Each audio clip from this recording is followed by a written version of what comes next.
In reading mindsets, we have decided to make a Mythbusters type video. And to do that, we have 5 different points that we are going to use to disprove the book. And to help us with that today, we have our dummy,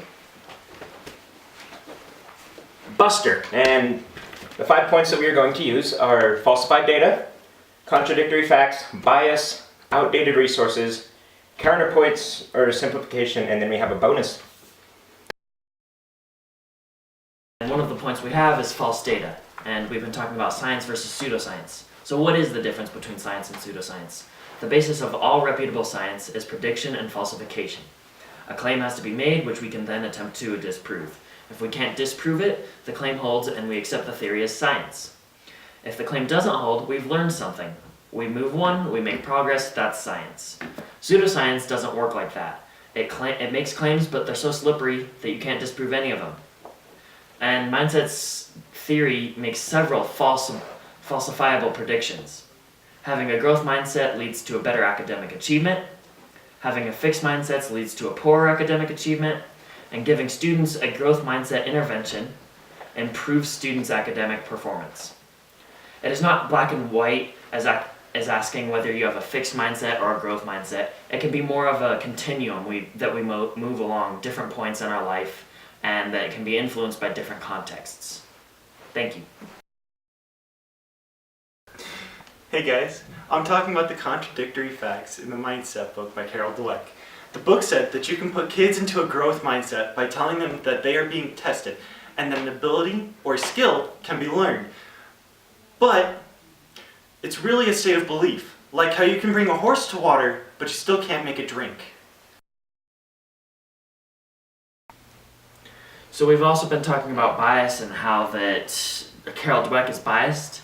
And she's biased because she has a fixed mindset. And she has a fixed mindset because she specifically thinks of only 2 mindsets and does not vary from that.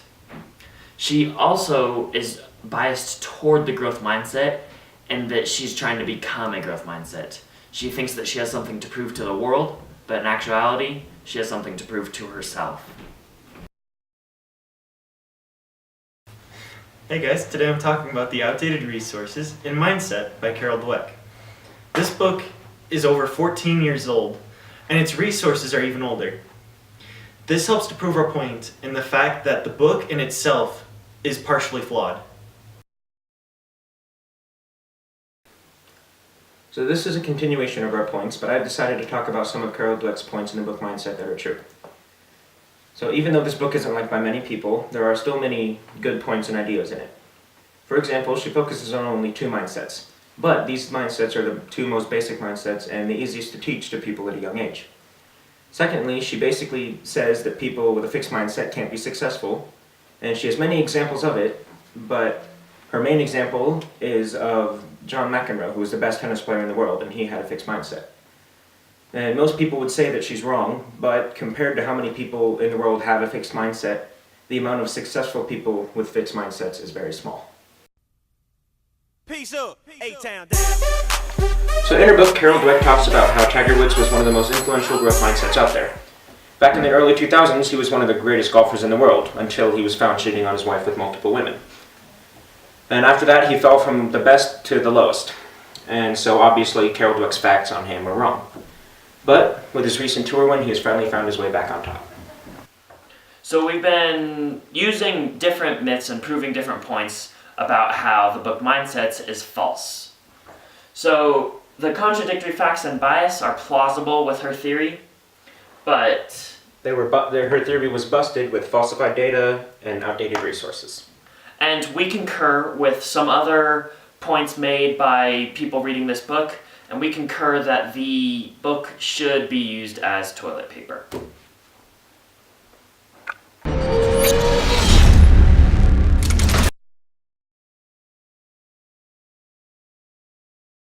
Recording.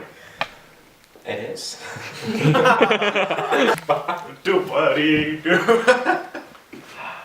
Tabs are amazing. Okay, we don't need that. We don't need Recording. that one.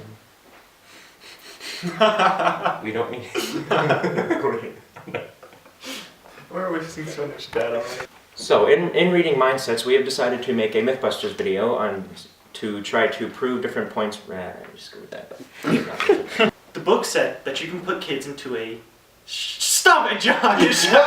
We've been talking about what's pseudoscience and pseudoscience and how it affects the... Dang it. Two mindsets, but they are the two most basic mindsets I stuttered. Mindsets are the most basic mindsets and the easiest to teach to people at a young age. Secondly, she basically... Dang it, CJ. He looks up and I see it out of the